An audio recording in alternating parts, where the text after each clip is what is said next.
édition bi il y aura déjà tous les sponsors moi loolu à coup sûr gëm naa ko parce que ñoom seen bopp c'est dans leur intérêt mais une relation yow cette relation particulièrement ak Simon.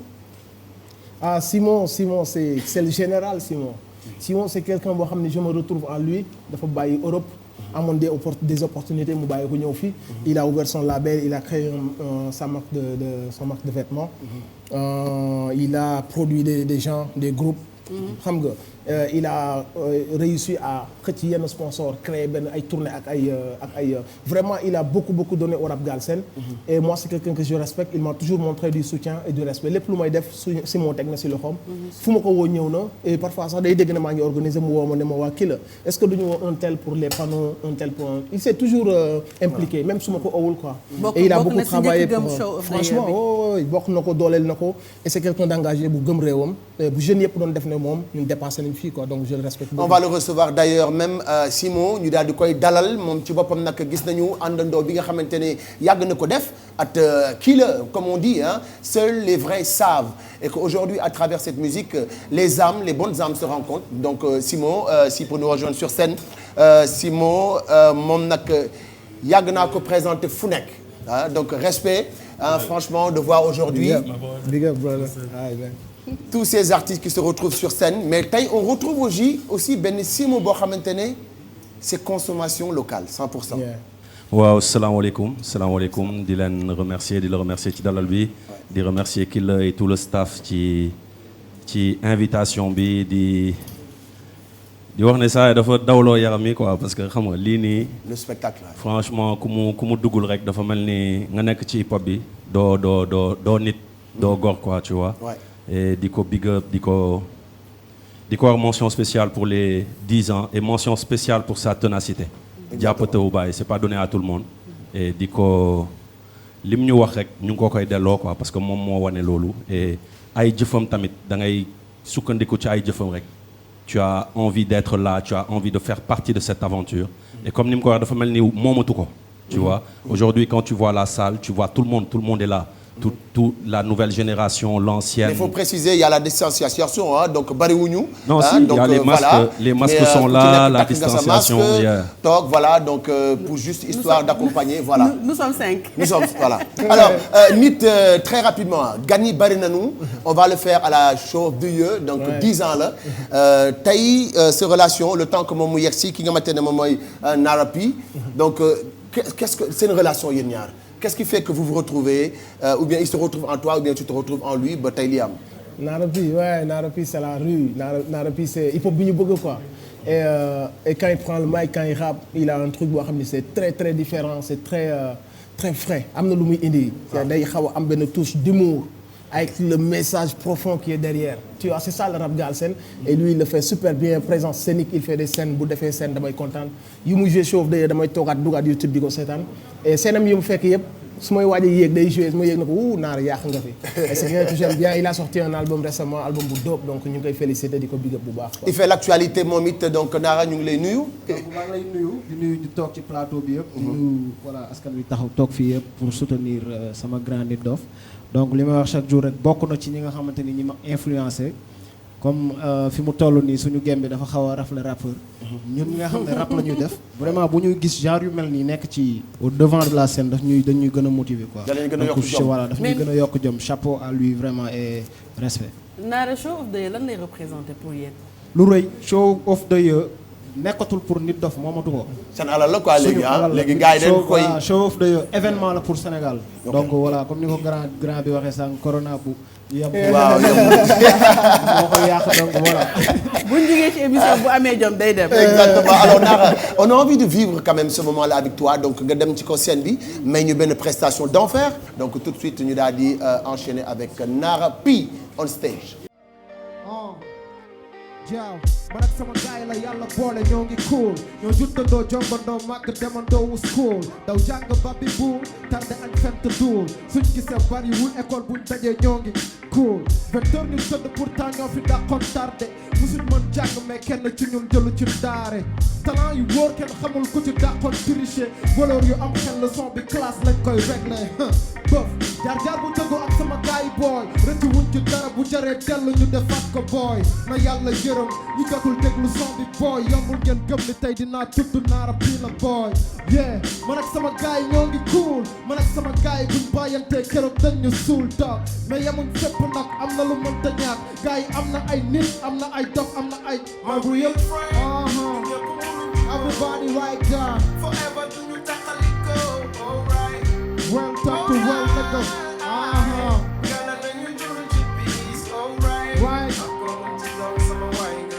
ñëpp ñàkk defoon nañu jënd ci biir sama waay Sama waay. for real da Gala na ñu dund ci peace, alright. man ak sama gaay ñoo far ne ku nekk ak gaynam ku nekk ak jikkoom loolu la yàlla namm day am te day am sa gaay yu gaaw mer moo ñu tàng neer xamuñ foo en général ñooy gën a nekk seer yeah bégal ma gaay ci biir gaay meneel ma gaay jot na tey ñu régler yenn kaay yi Paate bugul Moodu Duudu bugul Demba et Moodu dafa bëgg Paate mais Duudu amul kersa pourtant man ak gaay ñoo far amaana maa ci gën a sikk mais am na gaay doy waar waaw gaay dëmm la ba am na ci ay herbivore ñi ànd ak yow ci dëgg anything loolu mooy dil bi góor bu la yàlla booleeg nit jéemal fexe nekk nit jëmm du firi nit xel mi mooy niir ci biir gaay yi am na gaay yu am ay gel yu mool mais ci biir gaay yi dafay am ay gaay yu suufu gelu gaay check it out yo Forever do you taxaliko. respect for everybody nekk dof killer gala na ñu dund ci peace alright Ak ko mën ci doon sama waay nga. yeah Ñàkk defoon nañu dund ci peace, alright. well talk to well nekk Sama waay. maa nekk Gala na ñu dund ci gaay da ci am ñu lay lijjanti ba lay bëgg a yëy teg la bët bu ñu sañoon ever diri dootoo mës a xëy am nañu bari feeñ ñàkk problème ñoom dañoo bëgg feeñ cool mais ak a ñoo mën a feeñ ci biir gaay yi am na gaay yu am ay kilo duñ jóg ci ñambale dañoo teg bët li sa lii bër di fay ci biir gaay yi am na gaay yu barde gaay mooy damitu gaay yu koy woyal suukar tuuri munoo xam li tax yàlla boole la gaay même boo leen gisal tul every step is a story yenn saay nga fàttaliku sa waay ji jëf ju baax ba yenn saay nga fàttaliku ni sincèreul dala doon nax c'est une façon de dire xarit dina gën doomu ndey mais mën na gën a pire boo xameewul ñi la ci yéene rey soo bi du pour man wax ko sa gaay bro yaa gaay far munoo ci taay bro well talk to well nigga Forever do you taxaliko. go alright my nigga let us kill her check it out yo yo ak ko mën ci doon sama waay la nit du ñàkk defoon nañu dund ci peace check it out yo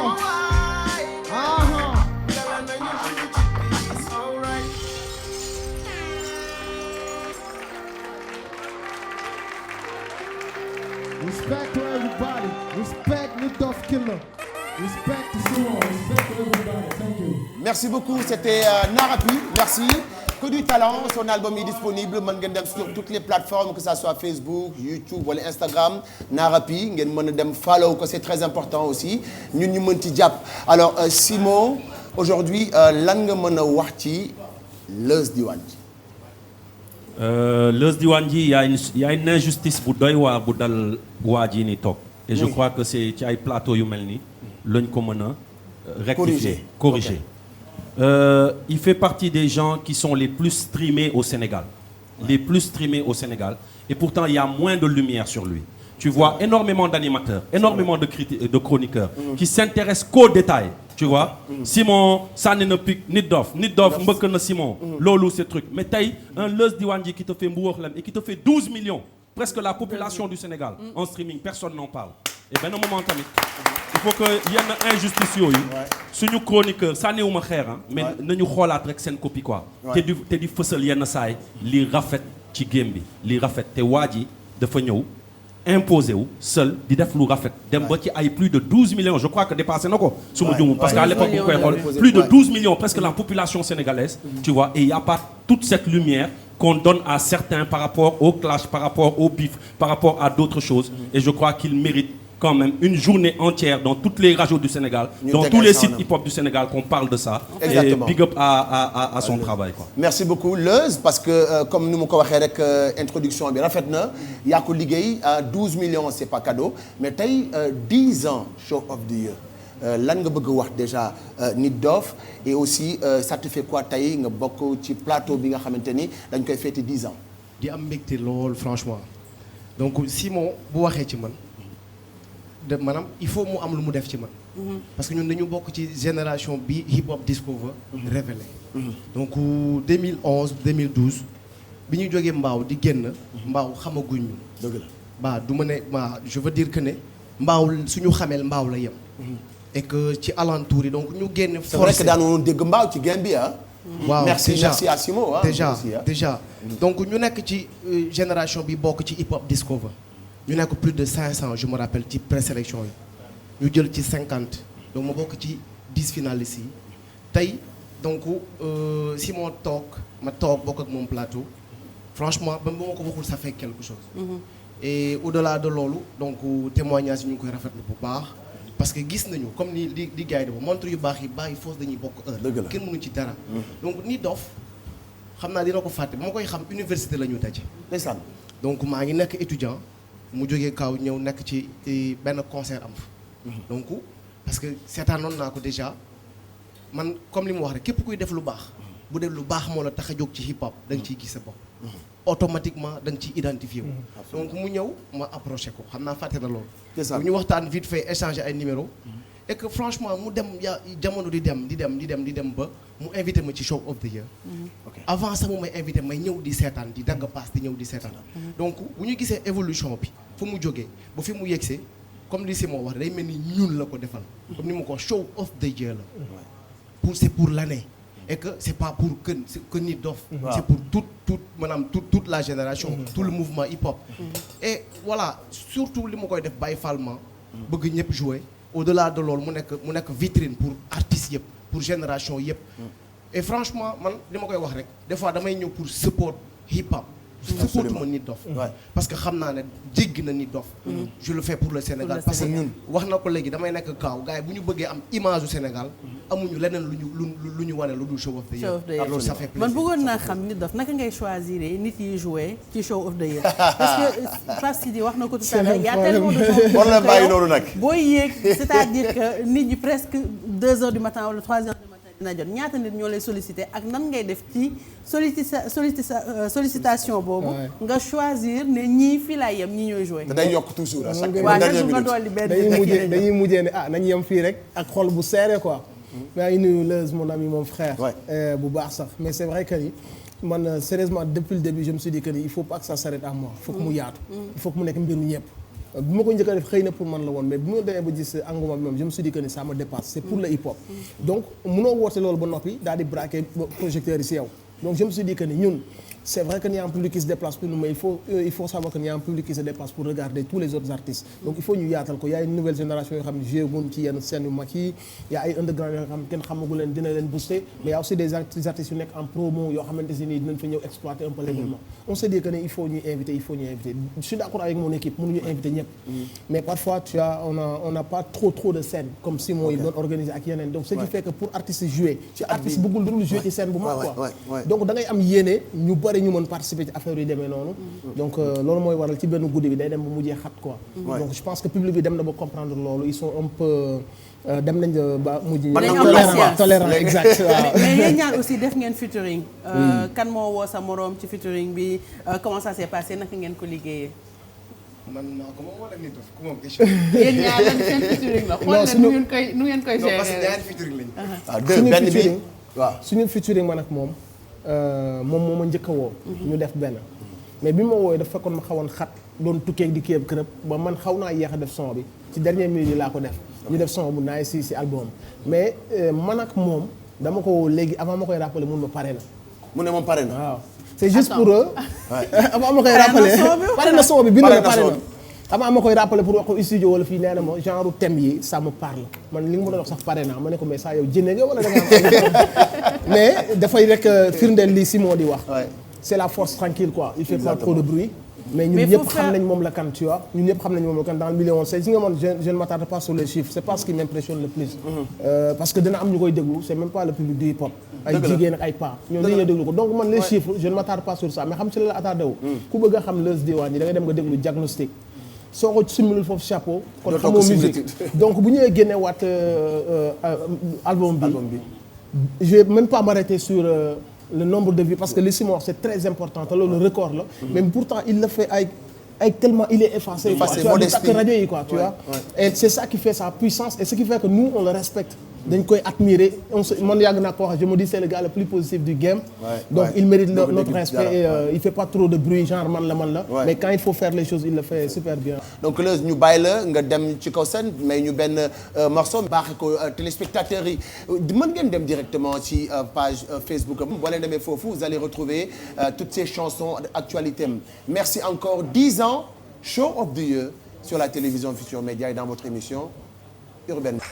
Merci beaucoup c'était Leuz Diwane G dem leen sur toutes les plateformes Facebook Instagram Twitter foo leen mënti dem di ngeen mën a suivre ay actualités mais tey Nit Doff 10 ans on voit toujours des artistes yu bees yu ñëw de nouvelles têtes tey su ma nee la wéri du flow wéri du flow man ci statut si moom laa ko découvrir moom laa dugg mu teg ko affaire bi sama tuuti ma ne nii lii lan la mais yow bi nga ko déggee wéri di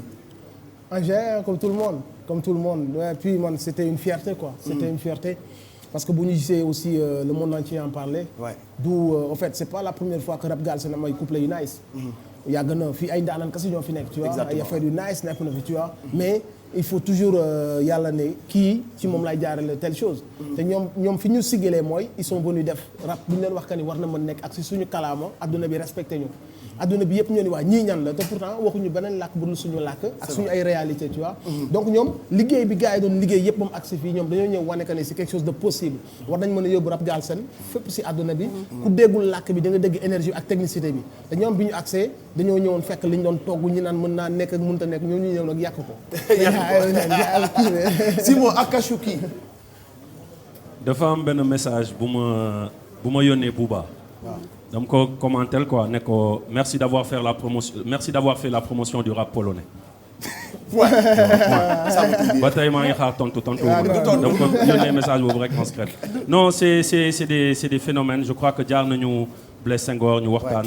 xam nga ñu indi benn élan benn affaire boo xam ne xam nga yenn saa yi gars yi dañuy ñëw foo xam ne doo xaar en général da ngay ne kii mooy prochain gars bi ñëw. kii mooy tamit mais boo amee benn surprise bu jugee de nulle part exactement bu jugee de nulle part da ngay ça te fait chaud au cœur et à part encourager leen et dégg naa seen interview dañuy ne xeeb nañ lu ñuy def nii ils arrivent man maa ngi xaar yeneen wërëdi yi lay xaar quoi. c'est rassurant. mais tour bi ça vient d'où ça sonne japonais. bon d'abord maa ngi naan. ça sonne sushi oui. salaamaaleykum àdduna salaamaaleykum ñu toog ci plateau bi nii yëpp. c'est Talla BTB from Akatsuki SN from Nego Rap Music. bon déjà Akatsuki mi ngi jógee ci Mike Naruto. Naruto benn moom kenn juumu Naruto nax nañu de. Akatsuki benn gang la boo xamante ne dañuy rassembler ay mercenaires yoo xamante ne kenn ku nekk da nga am benn talent particulier nga ñëw pour changer àdduna bi. et defe naa ni sunu manager muy Philippe moom vision boobu noonu la amoon moo waral mu rassembler ay boy yoo xamante ne kenn ku nekk parcelle la dëkk mais kenn ku nekk am na si moom yaakaar boo xamante ne mën na indi quelque chose de nouveau si Rap Galsen bi. et defe naa ni bu boy yu fëlee ak vidéo bi lu mu doon séentu moom am na ko donc mérite bi certes gars yi def nañ lu nice mais moom aussi gars yi bu ñu ko fàttee parce que lii ne yëpp moom moo am idée bi mais yàlla jàppale na ko si ba lu mu bëggoon instant bi am na si quelque lu ndaw quoi maintenant nag li si des mooy confirmation à travers yeneen son yu indi à travers aussi album yi nga xamante ni moom la gars yi di xaar. li weccet la woon quelque ay weccet la woon quoi. voilà alors 10 ans Show of the Year tey nga bokk ci artistes invités yi déjà un message ci Show of the Year muy seen événement. mais surtout li nga xamante ne moom ngay yëg ci Nit Doff. bon déjà man Nit Doff bi ma koy xam du tey tu vois xam naa ko depuis 2017. 2017 waaw dem naa këram ñaari yoon et c'était en 2017. c'était dans quel cadre bi nga demoon këram. déjà dafa mosoon gis sama benn freestyle à travers benn gaynam bu ñu naan Askil la nga xamante ne ay amis en commun nañ quoi tu vois. donc foofu la gisee sama freestyle mu invité ma gàllem xam nga mu neex ma torop parce que dafa doon loo xamante ni moom position bu am ci hip hop bi mu suufeel boppam rëyul xam nga nekk foofu di ma jaay grand wala dara mu invité ma ñu toog ñu partagé moom benn moment ensemble tu vois mu doon loo xamante ne lu ma neex la te moom invité na ma show of the year 2017 bien avant que nit yi di ma xam bien avant que may feeñ ci ay wéradi tu vois et moom moo yëkkati téléphone am woo ma ne ma allo Talla bëgg naa nga ñëw ci show of the year bi tey certes gars yi war a jouer dañoo bëri donc du mën a may nga jouer playback mais dinaa la bàyyi nga ñëw bokk ci Cypher ak gars yi tu vois donc kenn xamuma woon et daf ma gis nii rek si benn freestyle donc loolu yëpp mënoon na ko si bañ a fekk. sooy débuté ñu def la loolu qu'est-ce que ça te fait personnellement. bah ça fait plaisir mais aussi dafay yokk sa confiance parce que imagine nga nekk benn booy xam te ne sa gàlle nga doon nekk di rap wala sa nekk am benn grand xam te ne ku doon gis si télé bi mu call la nii wax ak yow téléphone directement ne dama bëgg nga ñëw sama show donc loolu dafay wane ni que li ngay def war nga gën a mën a yokk effort et incha allah mën nga egg feneen foo xamante ni voilà mooy loolu. foo leen jëm. bon comme Simon wax na ko nee na yéen defagoo leen dara ni yéen fan ngeen jëm.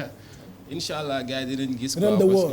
waaw yóbbu drapeau bi. yëkkati drapeau bi. incha allah loolu moo nekk sunu ambition. sas la c'est lourd quand même sénégalais yëpp àdduna bi yëpp teg leen bët. juste à travers benn way. sas la c'est pas évident sas la moo tax affaire yi mënul yomb. ok mais vous êtes conscient de ça. mais très bien. kii ngeen ko baax waaw. je pense que ñoom attan nañ ko ah. d'ailleurs je profite de l'occasion pour saluer aussi boy yi ñu amaloon un peu clash bi et tout ça. Balen Akatsuki bi parce que c'est ça le rap Galsen. te ñoom ñu ngi liggéeyal hip hop Galsen bu baax te booy aussi samay booy lañ. et aussi lu nice lañuy def te am na génération bii di ñëw nii si nga ñii nii. grand nañ dem Cypress. man moom maa ngi gaaw bàyyi déjà non man ku ma toroxal laa man day xam boobu te booy dañu ñëw pour toroxal mais golo boo gis am na golo bu lu mu màgget non bokkul non ñii li ñuy daw dégul ex waxuma ko pour tàgg leen mais man damay dugg di xool ñoom li ñuy def comme ni ma ko waxee moom ñëw na gaale des années après su ma ko déggee su mel ni du ma bett si freestyle bu ndaw laa ko dégg woo ko gaale mu ñëw defaloon na benn son bu muy def kii football bi je sais pas tu vois. Il m'a fait écouter ces trucs. Au début, j'avais même pensé intégrer au Gunza et tout. Après, on a fait ben stand-by par rapport à la production. Mais des années après, si je me suis dit, je me dis que ni. Mais moi, avec une génération, je me dis que boy, je sais li ngeen naan. Cooki fait allez. Ça va. J'ai 42 ans. Da ngay bañ booy doon la benn mawashi. Ça va. Da ngay bañ booy doon la benn mawashi quoi. En tout cas, c'est timbi quoi parce que quand tu vois Element Xelña, quand tu vois ça, quand tu vois bande bi là, nu mu tuddati sa kii Saro seen bande bi rek seen waga bi. non sorry. man booy boobu daf ma xam rek daf ma. Allez, tout de suite, on va les recevoir donc sur scène. Ñu may ñu benn prestation. Voilà, la musique autrement. C'est tout de suite, en direct.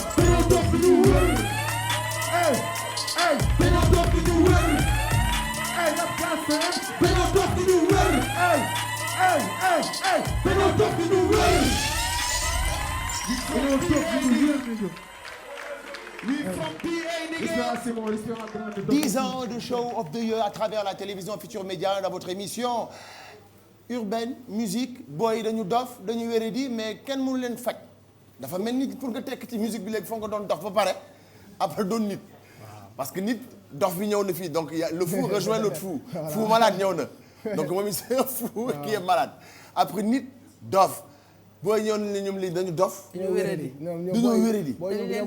ñoom ci kaw lañ nekk. booy dañu wekkeeku daal maanaam ñoom kenn ba pare li ma gën a neex mooy nee na ñoom seen garab daal am kenn amu ko quoi ñoom. ça c'est grave mais prestation bi loo ci wax. nice. vraiment am nañ présence scénique am nañ énergie bu doy waar bu ñuy indi. et ban conseil nga leen di jox surtout en tant que grand frère. qui reste soudé qui reste xam nga. dal jàmm humilité bii ñu am nii. là ils font le tour dem seeti grand frère yëpp jox leen seen wàccuwaay. et humilité mooy def l'artiste quoi. te ñoom ils sont très humbles. ñu continuer ci loolu qui reste soudé ñi leen yor néegu rap. c'est un gars qui a trop donné pour le rap galsen. et c'est normal qu'aujourd'hui mu génne ay boy yu mel nii parce que dafa am oreille musicale quoi tu vois.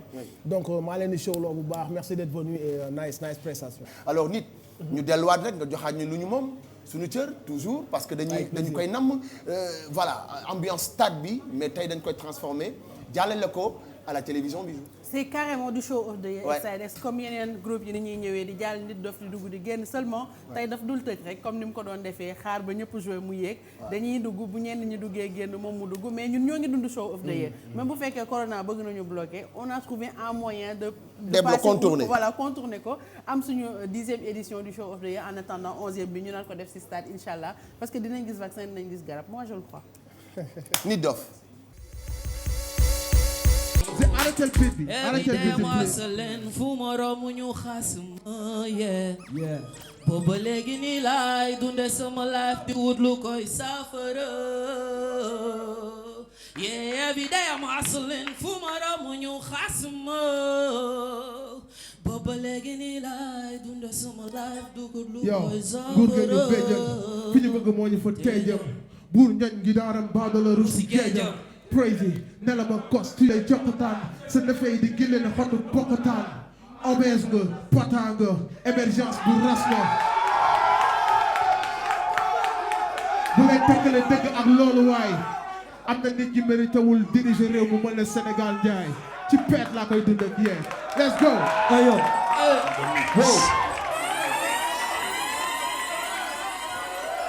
let's go go to the Zimba nigga. Are you ready? Mbay ngay fay waaye ak ko mbay ngay fil ay tapet ngeen maa ko wax ñu fi gën a tàng lay solo li spring locos ay it la ñuy nokos di rokos sa ñun gam bi marqué ay bagas la teggi seen baras investir mbedd mi rokos ak ba mi ñëw fekk leen faas Get to the Z, my nigga. Get to the Z, my nigga. Get to the Z, my nigga. Get to the Z. Get to the Z. Get to the Z, my nigga. Pop, pop, pop, with the boogie to my low. Get to the Z, my nigga. Get to the Z, my nigga.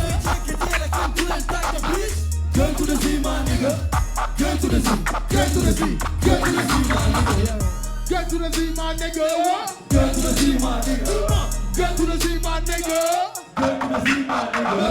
Get to the Z, my nigga. Yeah, shout out Enzo Guns out. Cops Kilo. Momo. My man is Pablo, Khali, Monfal, everybody. Guns out for life, man. Killer family, what a pork, y'all. LGB1 squad, what a pork, y'all. Shout out my man, Obi Medecin. Shout out my man, Double Motor. Melomani def teew. Show of the year, fu mu àgg tey Melomani ñoo ko fu yóbbu.